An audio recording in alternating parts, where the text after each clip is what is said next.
Welcome, everyone. I'm Anisha Dubois, the Global Director of Events for the Generation. CMA is a nonprofit community of creators, thinkers, innovators, all dedicated to strengthening the quality and impact of media for kids and families. So, after this chat, visit childrensmediaassociation.org to learn about our chapters in New York, LA, Bay Area, and to become a member if you aren't already. I put the link in the chat. Tonight, we're digging into something that may get overlooked but carries so much meaning, and that is black hair and how it's represented in animation. This conversation isn't just about how characters look, but about the culture, identity, and the responsibility behind the illustrations and getting it right. So I am so excited to welcome Nneka Bolden, Director of Digital Production and Community Engagement at Mighty Picnic, and Kelly Jones, founder of Shabazzle, which is a visual media and design studio who bring both industry experience and lived perspective, as you can see, to the table. Welcome, ladies. Thank you. Thank you. So happy to be here. Okay, so to start, I want to ask, what does cultural accuracy mean to you when it comes to animating black hair? And then part two to that, where do you see people get it wrong most often? Yeah, that's a very good question. Cultural accuracy when it comes to black hair and animation means getting the texture, the style, the movement, all of that is closely representing how it actually works in the real world, and keeping in mind like just black hair styles and tradition and the hair care and all that goes with that. Yeah, we're getting right into it. Right into it. I mean, cultural accuracy, I agree with everything that Kelly's saying. One thing that both of us were talking about before, as we were preparing for this panel, was also like the diversity in Blackness, the diversity within a Black family. I think we also see oftentimes, when Black families are portrayed, there's a lot of similar skin tones, similar hair texture, but that couldn't be further from the truth. So some of it's those little things. I think I even see people sometimes get frustrated with like Black characters. The back of the hand is still brown, but that's not, it's all of those little things that show that someone like understands that they're paying attention. And we also, we're talking about how important it is to do research, but also to hire people of the groups that you're representing.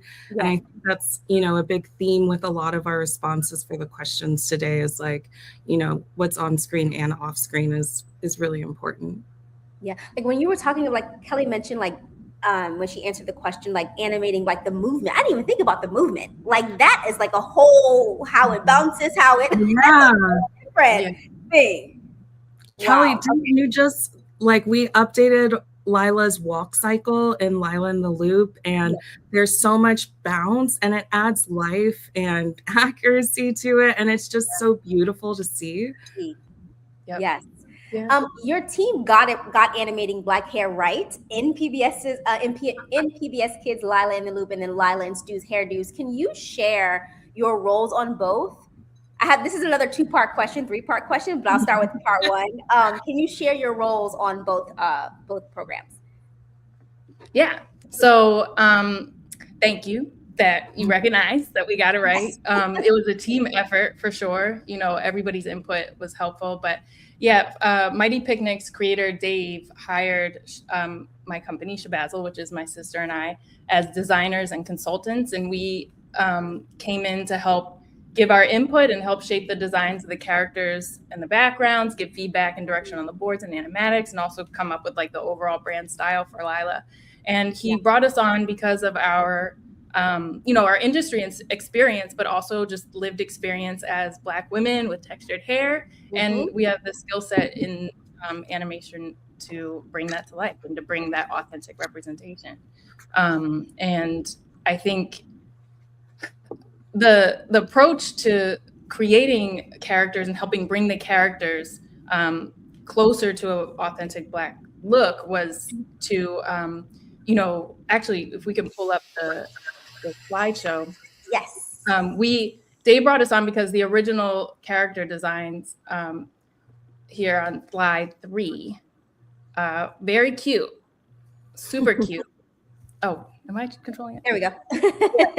Designs, but they were lacking something that made them feel like an authentic Black family. So we decided to come in and work on the nose. We were working on the hair. We were working on the skin tone and trying to bring that diversity and attention to those details to every character in the family so that we can get that kind of diverse representation that's often seen in Black families. And this is what we ended up with, still a variety of rich, beautiful Black tones and different hairstyles and different textures.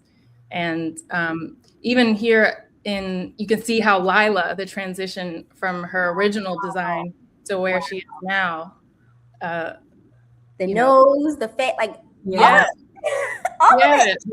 lips were important. And this was even showing if this, I don't think that would play, but we went through and we went through many variations of the nose, many variations of the lips. But we wanted to just give her a style that was a hairstyle that was unique to her, but also make sure her features like represented, what Black features look like. She even has the ball beanie. Like it's I love that. Yeah, all the time. I love too. You and Lindley did such a good job with like the curl too, the really tight texture. It really feels 4C. There's a difference with her hair versus the twins and even her mom. I love it. It's so good. Part 2 to that question, how did animating Black hair accurately fit into like the broader like visual language of the show?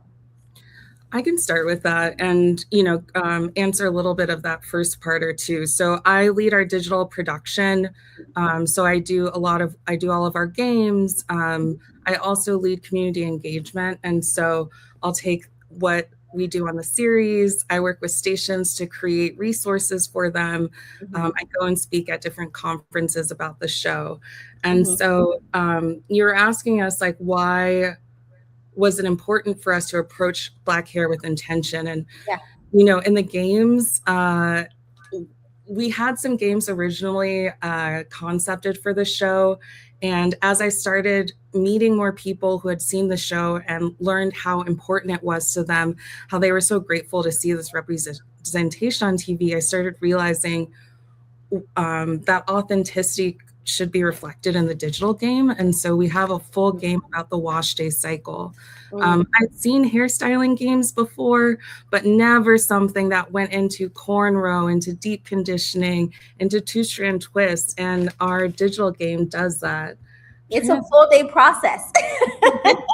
It's a whole process. And it's really incredible the reaction that people have had after playing the game. I think it allows a lot of kids to understand the full process, how to have empathy for others going through that process. It's given language to families and style ideas to different families for their kids as well. So I think that intention, we wouldn't have gotten those reactions from community if we didn't have that intention from the beginning.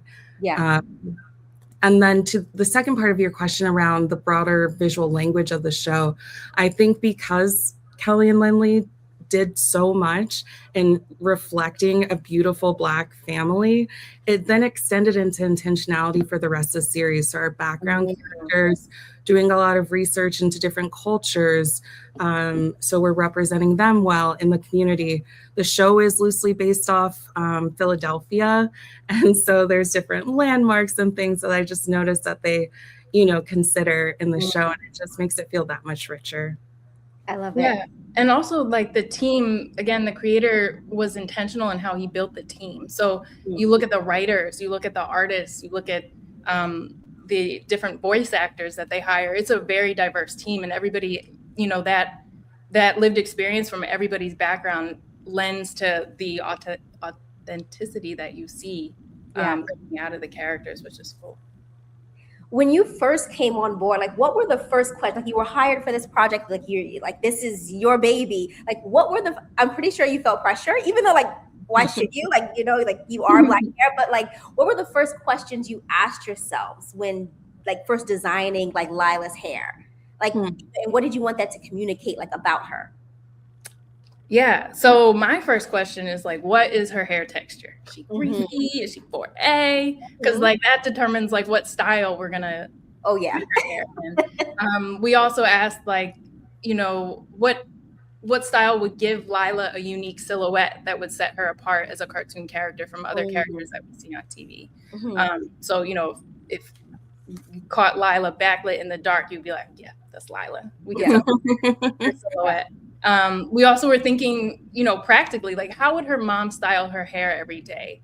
We wanted her to read as like a confident, fun, playful character, but she's like proud of her hair, proud of her natural texture, but also be like somewhat low maintenance for her mom because she has like 3 heads of hair to take care of every day. So we're like, let's get a little protective style in there. So the mom just has to like refresh her curls every day. So we're thinking both practically and also, authentically and just fun, something fun for the kids to want to recreate.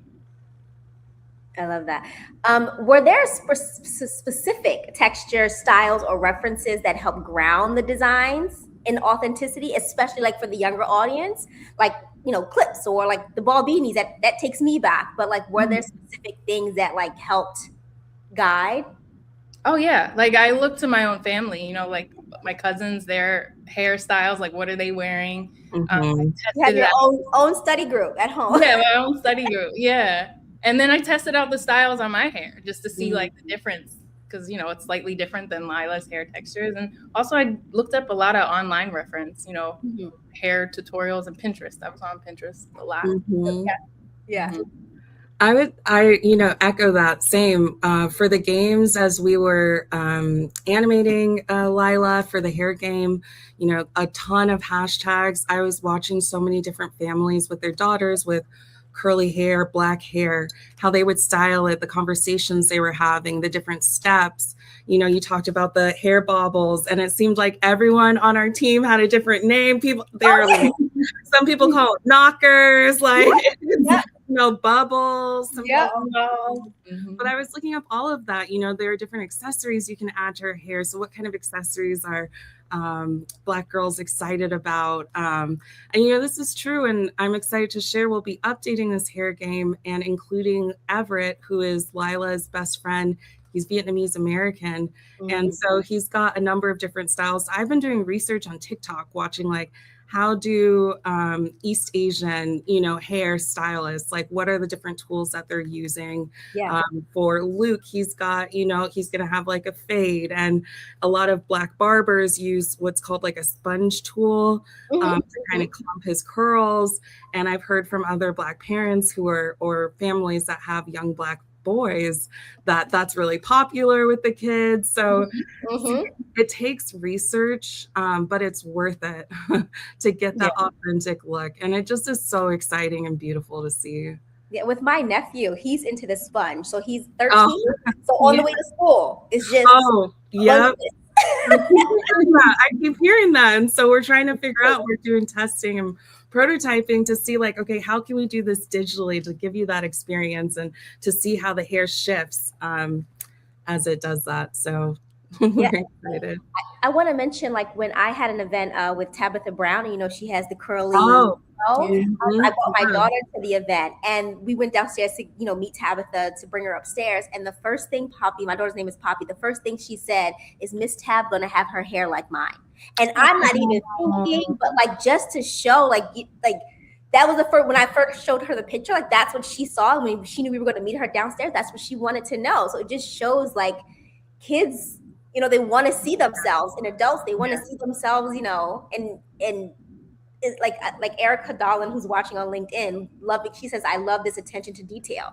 And it's just the attention to detail that you all put into the game, into the show. It's like, bravo. Honestly, I think like audiences are hungry for that. They are eating it up. I mean, look at the success of K-pop Demon Hunters. There was so much Korean culture in that series that I was so amazed by it, and it's doing so well. And I think the same with this show. It's important. It matters. It resonates more deeply. Yep. Yeah, it has so many positive impacts to take the time to get it right. Agreed.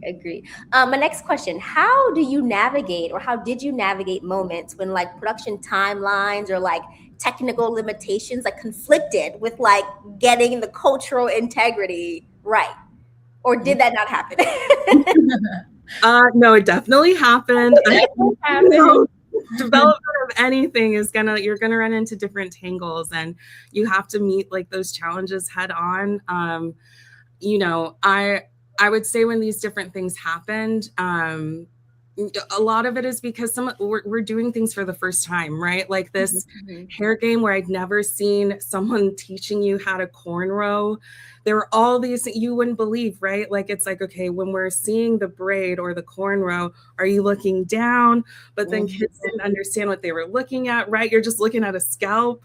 So there were a number of things, but even, and I don't want to take away what Kelly's going to talk about, but there's a Lila mascot. You wouldn't believe how crazy it is to try to get, this black hair looking real on a mascot, especially the cornrows that she has. So it just is like, there's a number of things that you come across, but it's because you're honestly doing it for the first time. And I hope that, because we're doing it now, we're having these harder conversations, we're opening up this space, allowing people to, consider these things more, and then it's going to be easier for future productions. So yeah, I have so many examples. And on Luke, like the amount of conversations, like he has to be lined up. There are things. It has to be straight. Don't push his hairline back. Not like, oh no, don't do that. It just, you don't do that in the culture. Yeah. And it started, the first thing really was the nose, because in these original designs, they were very much turned up, kind of pointed noses. And it was like, listen, let's just draw it to be, cuter, bulbous, popcorny. And, the pushback was like, oh, it'll be a little complicated. This might be a little hard.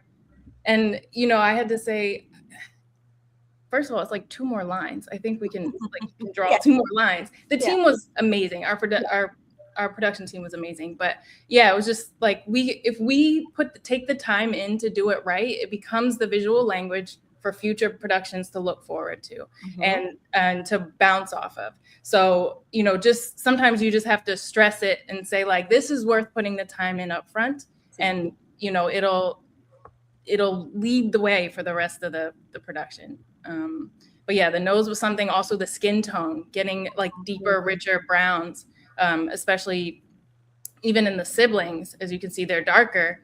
They were like, oh, they might not show up on screen, or they might not, they might look weird, and it's like, well, just like with a white character, just don't stand them in front of a white wall or a color that's this, there's different ways that we can play with the visuals to make them shine, but we got to be able to represent every skin tone, on television, because it does something, it really does, like you were saying earlier, does something to the audience to feel like they've been seen and recognized by the industry by seeing themselves in these shows. So I think you mentioned this earlier, but like with the black skin tone, there's so many shades of it.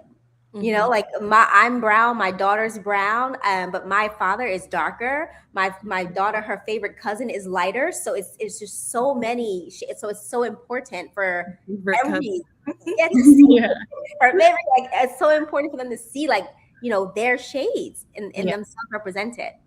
Like, I feel like we answered this earlier, but I'm gonna ask it again. Like, what kind of representation did you or did you not see growing up that influenced your work on both the game and the show? Yeah, so we made a slide with some of the characters that we remember. And like there weren't too many that had obvious tight hair textures or even like hair that was out and in the natural fro. But I know Spinelli's on there, and she's apparently not Black. I did not know this. I thought she was biracial like me growing up, and I really resonated with her. I just found out literally like a year ago that she's like, but in my mind, Spinelli's Black. We're biracial. One thing we were talking about, Kelly and I mean, I also had to throw Lanisa and shout out to Zoom and PBS. We work on a PBS kids show. And, I loved Brandy growing up, but a lot of these characters as well didn't have too much like diversity in their style of hair. You'll notice like Penny Proud's really wavy. It's like the curl is more ambiguous in a way, where they didn't know how to handle the realistic portrayal of it. And so you do notice those things. Or like even like I love Susie, but I was never trying to get braids like Susie because I never wanted my hair like Susie. No, she looks a little, well, that's the when I wake up hairstyle. It is. I'm gonna say, with natural hair, when you wake up, it's stiff. It's to one side or it's stuck. Yeah. So there was like beautiful, I grew up in the 90s, like beautiful representation, but also still lacking in ways. Like they still had a little ways to go. Yeah. So it is exciting with more recent productions like ours on Lila and other shows that I'm seeing coming out to see it just get better and better. Yeah. So as far as like industry insight, what conversations around Black hair and representation are changing in animation right now?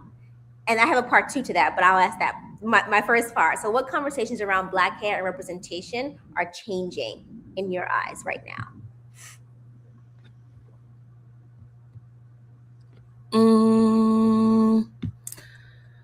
Well,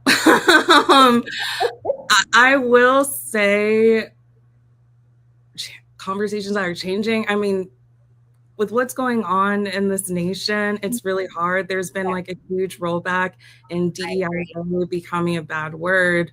So it does seem like a lot of the advances that we had are being challenged or, and so it's rough. I mean, there's Fred Rogers always says, you look for the helpers. You see, there's still people who are, trying to do right and stick with like what's going to really help with representation, which is important for kids and the healthy identities, just for all the things. So it does feel like you have to redefend just like why this work matters, which is really frustrating.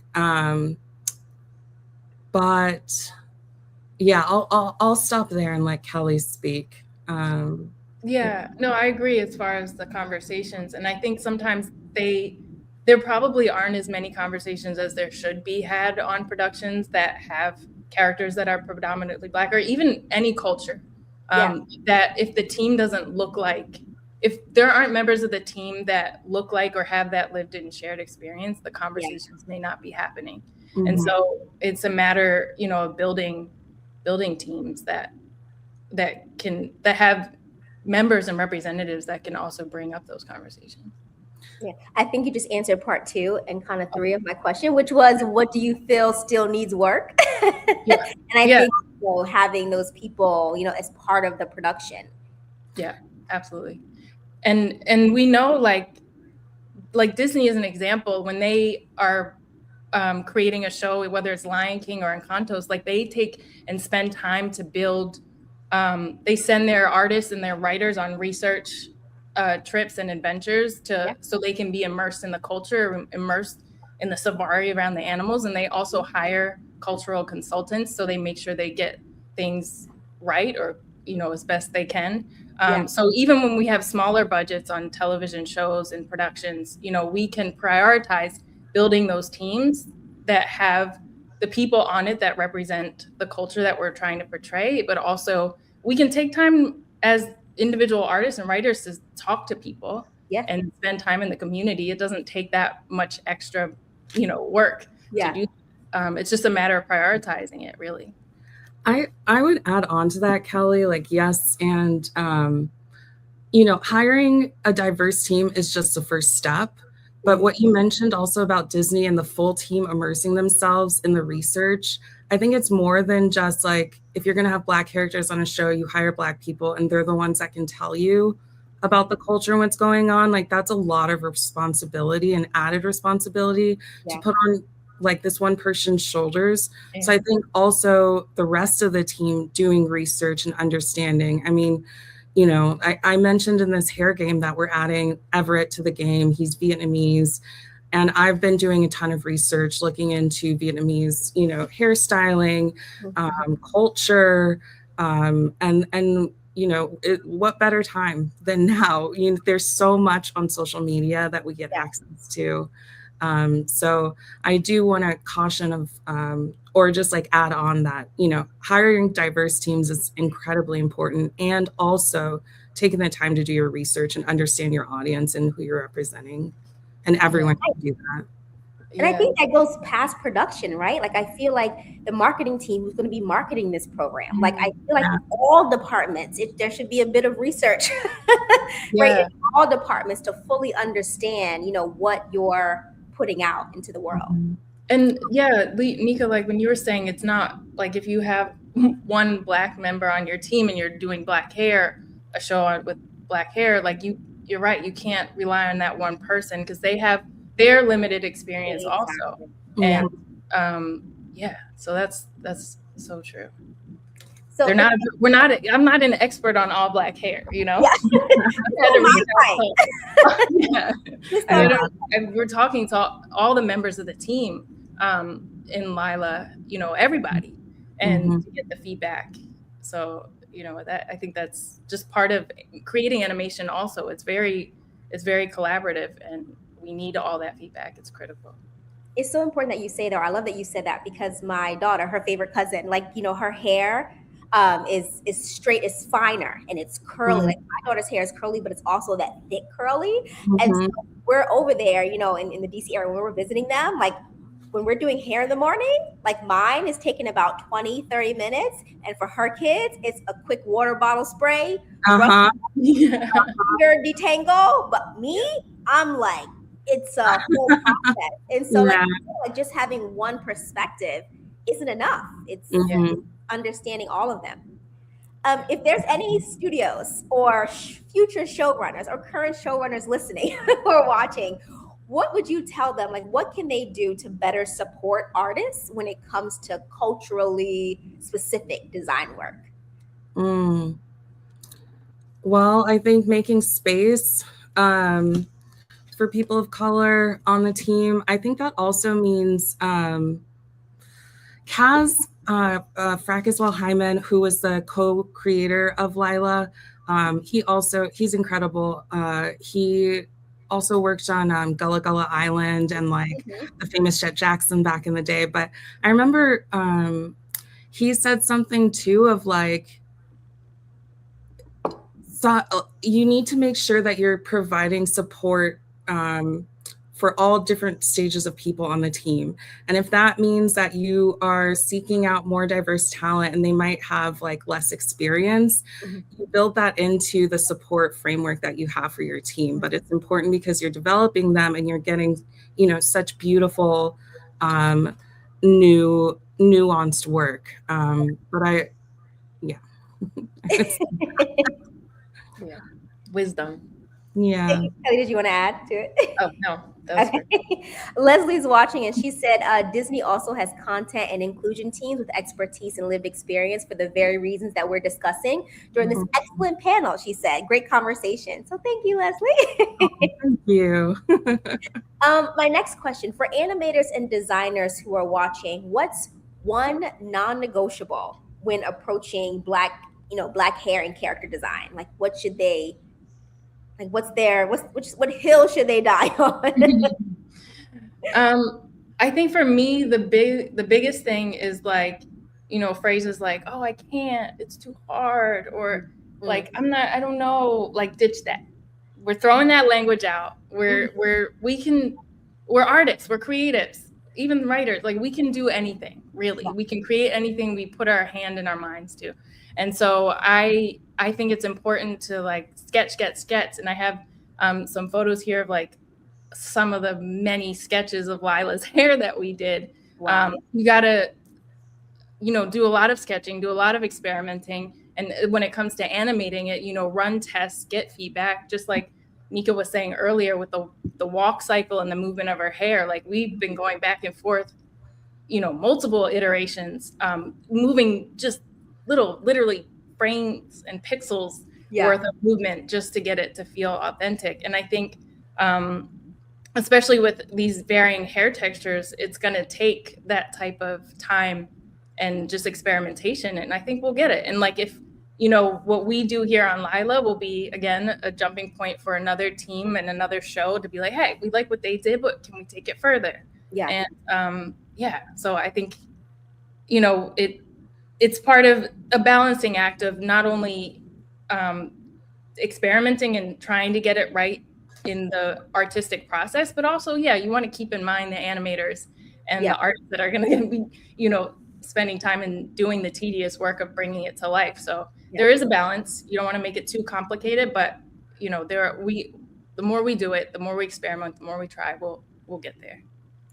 Bringing up all of these amazing sketches, I have to, like, this isn't one of my questions, but how long does this process take? Like from first sketch to like launch on the game, or like how long is this process? You're talking about from like sketching to like you have all of these sketches, and then I guess, like, let's say if it's maybe too difficult for, so that you peel it back, or like difficulties, like the what is the timeline? Oh, I mean, I hear you. It really depends. I mean, Kelly can definitely speak to, you know, from even sketches to like a full illustrated design. But, you know, our games sometimes can be 9 months in development for a short game.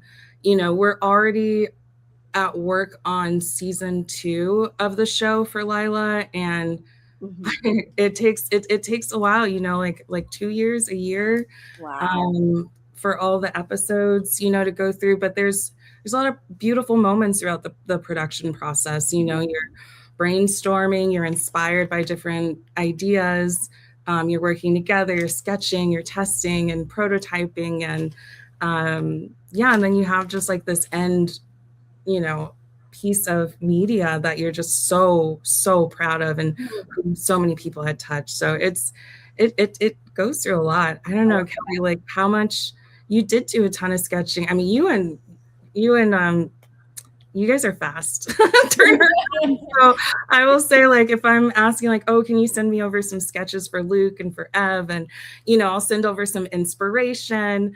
And you guys got us like our first, like our V1 sketches back pretty quick, like in a week or two. So so the sketching part is the fun and easy part, I will say. Like, you know, you can pump out a ton of sketches pretty quickly, especially like if you're doing a lot of research and collecting references up front. But like with Lila's hairstyle, a lot of the sketches that we ended up not using for her final character design ended up coming into play, you know, months later when Nneka was doing the hair game.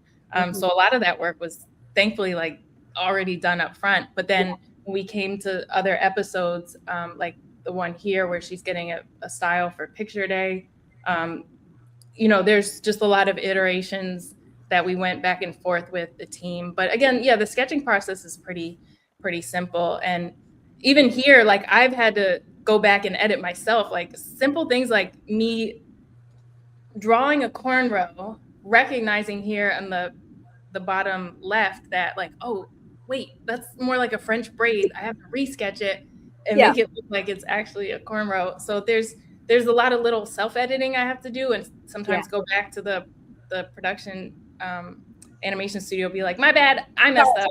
Because I'll show it. I'll also show some of the things to like my sister or my, you know, my cousin, like getting feedback from the team and Nneka, and they're like, close. And then you know, I go back to the drawing board literally and you know, note it and read. Is the timeline the same for the game? Like when you're adding in this new Vietnamese American character, like is the timeline a bit quicker or easier to get it up and out, or is it still that 9 months?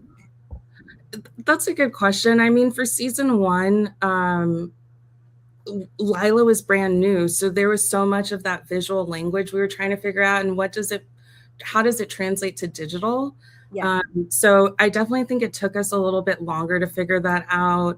How does Stu move? I mean, we can get away with a little bit more in digital than I think on the show. But yeah, it was like, yeah, what are questions we were thinking of? Even like the UI for our buttons, the color palette.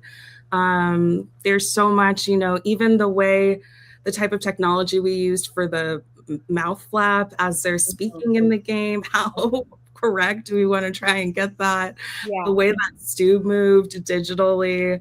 So we produced 5 games for season 1. This was Lila and Stu's hairdos.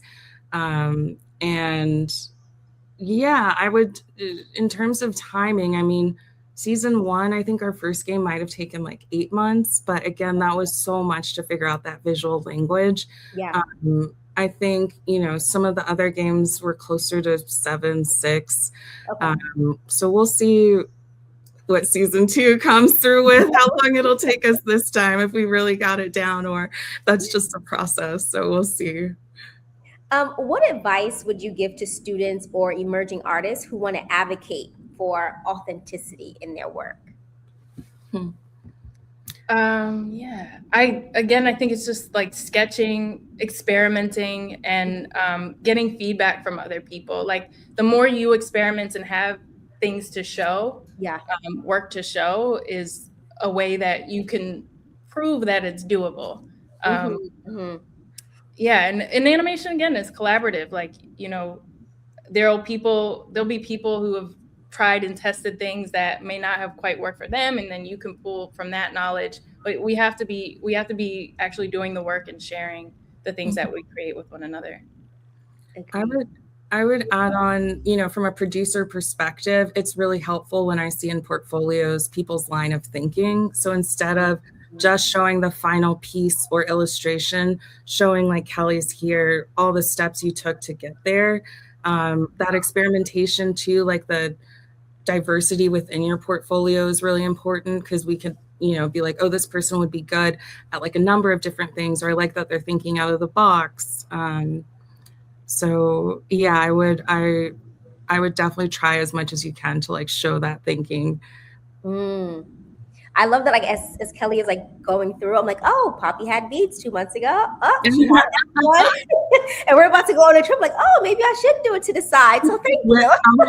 No, one of the resources that we made for stations was just there's like a hair poster that we have with just a bunch of images of hairstyles, because so many people were just like, I actually use the game to help my family understand like what hairstyles they're going to do. Like, which Lila style do you want today? Yeah, it's easy. And what's crazy is like, with black hair, it's like when my daughter was younger, she was known for her signature 2 puffs. But now she didn't care for the puffs. So now I had to go to braids, or like make it easier for myself.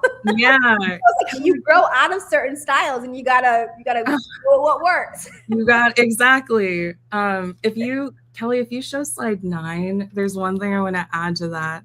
That I think would be fun for people to hear. Okay, so I got a couple pictures here. In the middle, I'm HU. I went to Howard University, so I'm out there a lot. Their homecoming, and Lila hadn't yet launched. And we had this table, and kids were coming up, and they were just like, "Oh, I know her." And it was the funniest thing, where I was like, oh, you've seen her before? Like, I don't think marketing had really launched yet. It was really early. And so I was trying to drum up support for the show that would be launching. And kids, it's something about Lila, just felt so familiar to them. And then there were things that when you do it right and you hit that nerve, it just explodes, and people do surprising things with that content. And so there was a PBS member station in Arizona. If you see the bottom left picture, they are working on producing a series of videos showing the wash day routine, going to a black hairstylist, and this little girl is getting her hair done like Lila. So it's so adorable. I just wanted to add that. Yeah. And it's like these new kids, they have no idea how good they have it, because back when we had the hot comb fresh off the stove with the grease, burned scalps, perms. Like, listen, they got it good. what, this is just an aside. We can move on. But our head writer, Monique Hall, said something really interesting about how the way that we portray the wash day process and taking care of Black hair is aspirational in a way where it's like, you know, I know there are many people who have like horror stories. My hair is very thick. Like so many people would charge me extra to get my hair done. There's all kind of things. And so there's something really beautiful and healing my inner child to see Lila go through this process and like, that conditioner smells nice. And, you know, as you're doing it, it's so beautiful and nice. And I also love that line of thinking. I think Monique stated that really well. I love it. Part two to my question about like, you know, students and emerging artists advocating for authenticity in their work.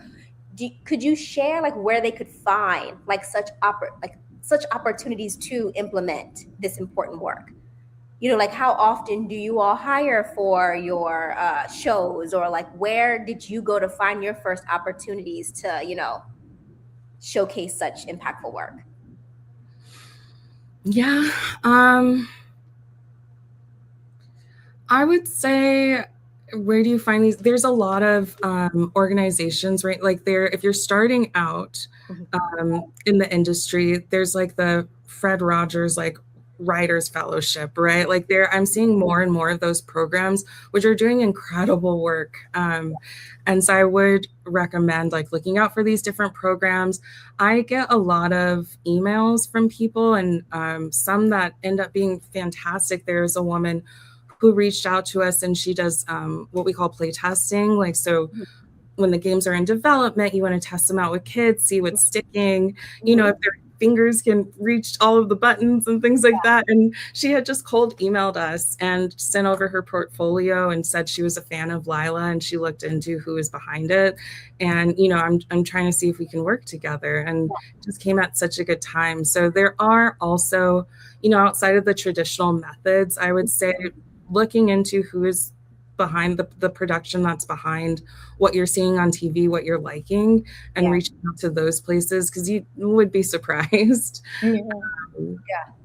Yeah, I agree. I think this, you know, the industry in general is very much about networking. And so finding everybody's so much more accessible now with social media. So, you know, reaching out through your handle that also features like your artwork on there is you know, helpful. But even like the CMA mentorship is great. Like there's so many amazing industry people there that you can link up with, and forming those relationships then help, you know, get you connected to other relationships and to the people that are making the stuff. That CMA shout out, I love it. I want to ask, what excites you both most about the future of representation in animation? And then what are you hopeful to see next? I'm just excited to see more and more. And, you know, we were talking about, and I noticed a difference too, right? From the 90s, where like every Black child was named Jamal. You know what I mean? Like they all looked the same. They all had the high top fade, to now having all sorts of representation across the spectrum of Blackness. And so I'm excited to see more and more of that. I'm excited. I'll stop there. I think I'm excited. I see like a good line forward for it all. I also, and you know, as a digital producer too, it's exciting to see more and more. I mean, Dove, Code My Crown, you know, just came out with like this campaign where there's all these amazing like digital artists who have created repositories of Black hairstyles that you can use that look more authentic. And so even in gaming, like getting to see that more is really, really exciting. I think, I'm excited to see, like Nneka said, just the diverse cast of characters that will come out of having, you know, different types of families represented in characters in animation. And also the fact that like a lot of artists now can build their own worlds and their own characters and share it to the world, and then have those properties be picked up as their own thing, or they can grow it themselves. Like to see what people are interested in building on their own before they even have, backing or funding. I think just the opportunities that are out there for anybody to create and be seen through social media and whatnot is really cool. And then just the advancement of tools that we have to work with, and the different techniques and programs, and just the way individuals utilize that, I just think I can't keep up. And I'm excited to see what these youngins be making. I did want, when you talk about the tools that you're using, do you use specific tools or programs to get it right? I'm not in animation, so I do voiceover, so I'm just the voice. That's all I know. But the backside of it, what are the tools? What are the tools that you're using to get it right? Yeah. Oh well, for me, my brain in my hand first and foremost, and then Photoshop is still number one. Okay. But I know Nneka uses, I don't even know. we use a lot of in games with this tool called Figma. It helps us with prototyping. You can do a lot of design and illustration work. And so we use that quite a bit. I'm trying to think of other tools that we might use. I don't know. You'd be surprised how many decks I make. It's really weird. Yeah. I have a lot of, when we're presenting different stages, when we're presenting wireframes, but yeah, I would definitely say Figma is a really important tool to our team. Got it. You were mentioning FRP, and Stephanie Rodriguez, who's watching on LinkedIn, she says she's an FRP fellow. She highly recommends the program, and she also said this chat has been amazing and super informative. So that makes me happy. Yeah, great work. I would love to see more and more programs like that. And it makes me think, and I have had some conversations, but even program for game design as well. I think there's some stuff that Lego does. Yeah. I want to, before we end, we only have 10 or so minutes left. Conversations like this go so quick. But I know your bios are out there, but I want to know how you the cliff notes of how you got to where you are now. Was it connections, but was it certain classes or HBCUs? What was it that got you here in doing such important work? Man, I know, that's why I said the cliff notes. We can go all day. Yeah, no, kids media is such a beautiful industry, and it's so interesting all the paths that people take to get here.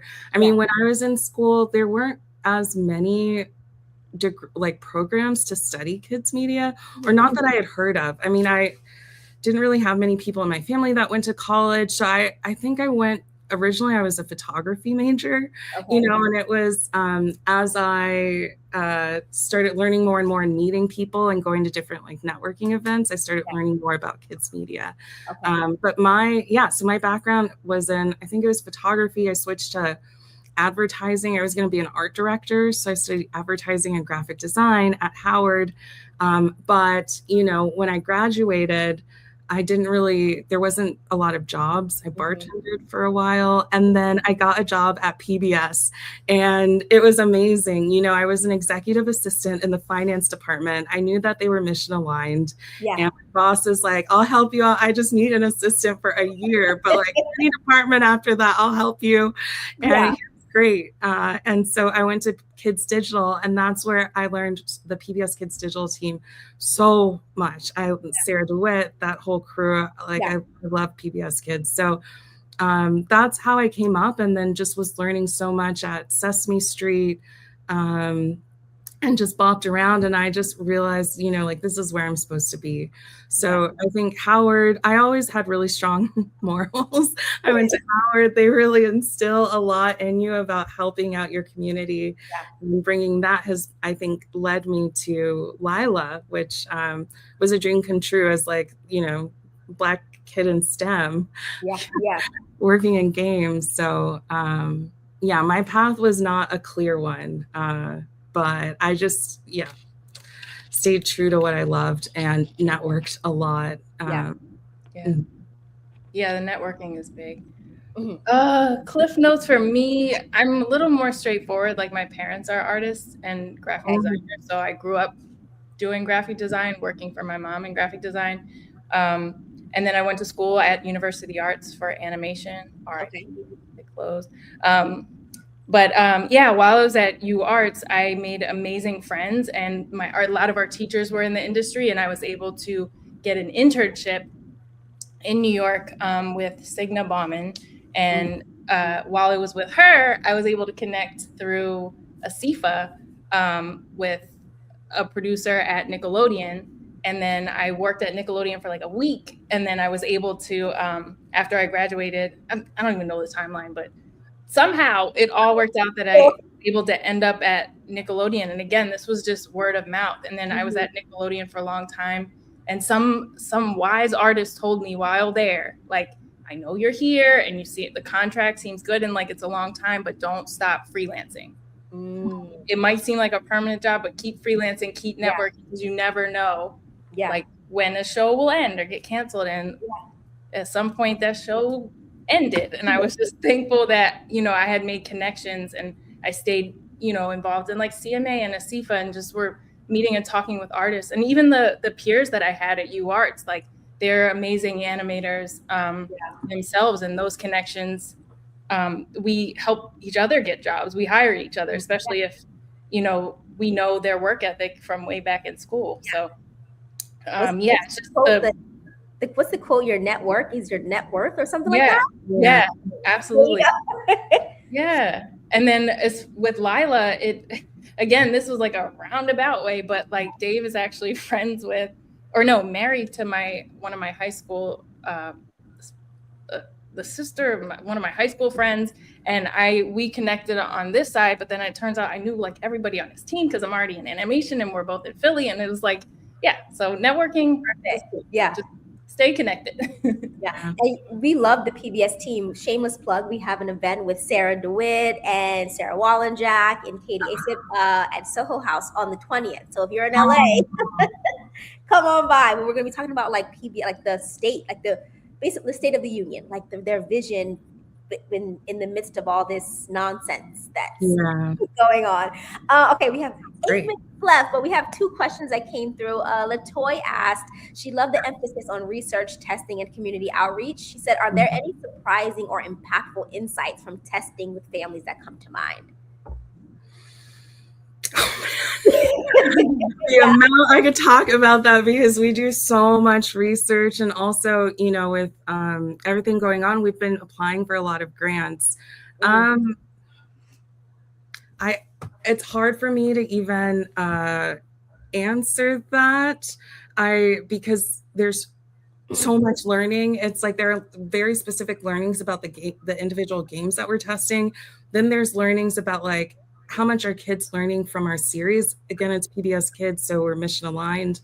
And then there's other things like when we're applying for grants and we're like, we want to do more research. A lot of that we've been looking into, even like AI and chatbots. And I've been really curious about how language, the language that's used, like our kids, we've been talking about like code switching, like, there's code switching that you do. A lot of people do, especially people of color, between your community people that you talk to versus work people. And it's like our kids having to code switch to talk to these computers. There's, I don't know. Kids are very blunt in our game testing, especially with the hairstyles. One thing I will say, I was very surprised that, boys, girls, all kids loved doing hair in that game. I don't have one specific reason that's coming to mind, though. I'm sorry. No worries. What about you, Kelly? That's more Nneka's side. Okay, gotcha. Natasha asked, what are your thoughts on having doll characters with yarn hair represent Black characters? And is there any way to do it right? That is a timely question. That's something we're trying to figure out the best way to do it. I would love to know what people think about dolls having yarn hair. I know there's a way to do it. I know there is, but I think it's a matter of like taking time and maybe even testing, like, you know, Latoya's point, like taking it out and seeing like how does the audience react to seeing, you know, this type of hair and texture, does yarn or not, or does it work? Does it feel goofy? Yeah. When I have a kids brand called Passport Poppy, and it's a puppet. And when I had the puppet made, I was not playing about this hair. So like this woman she's amazing, who made the puppet, she was sending me like wigs that she had found off Amazon. I'm like, nope, that's not it. Nope, that's not it. But it's like, it is that 4C kinky curly, so much so that it gets tangled. Yeah. So, the puppet's head is now matted. So that's how I was. So like, you know, I don't have like I didn't do tons of research. It was just like, this is what my daughter's hair is, and I need to get as close to it, you know, as I can. It's about right. Yeah. You know, I wanted to, if I may, respond to Latoya's question. I was just thinking of some of the research we did see, and you know, the show was funded and brought out due to research around Black children and learning in media, especially when they see Black characters. So there has been a lot of research that we've done around representation, why it's important, and it is. You know, I think there are like a number of stats around Black families and the type of media that they consume, and you know, games are going up. We've been looking into a lot more research on young boys, young Black boys, stuff around mental health that we've been doing a lot of research on. I know there's a ton of research also on themes in the show and what families want to see and gravitate towards. I think there is a study from the Lila series, because it was Ready to Learn funded, that will be coming out. I just don't know when. But yeah, representation is just so important for mental health and for identity. Yeah. Yeah. And we're kicking off this conversation during Black History Month. I love it. Adrian's watching. He said he can speak from experience. He just came from a research session that you led, and he said you are thoughtful and thorough. I love it. Thanks, I love it. We are literally at time, like 3 minutes left. I said this before we hopped on, but I appreciate you both so much. Thank you for the work you're doing, getting it right, making them get it right. We had one more comment come through. Mackenzie said, as someone who works in child life, she loves hearing about all the research that goes into making these quality shows. So the work that you all are doing is applauded. So much. And thank you everyone for watching. Yeah, thanks everyone. Happy Black History Month. Bye everyone.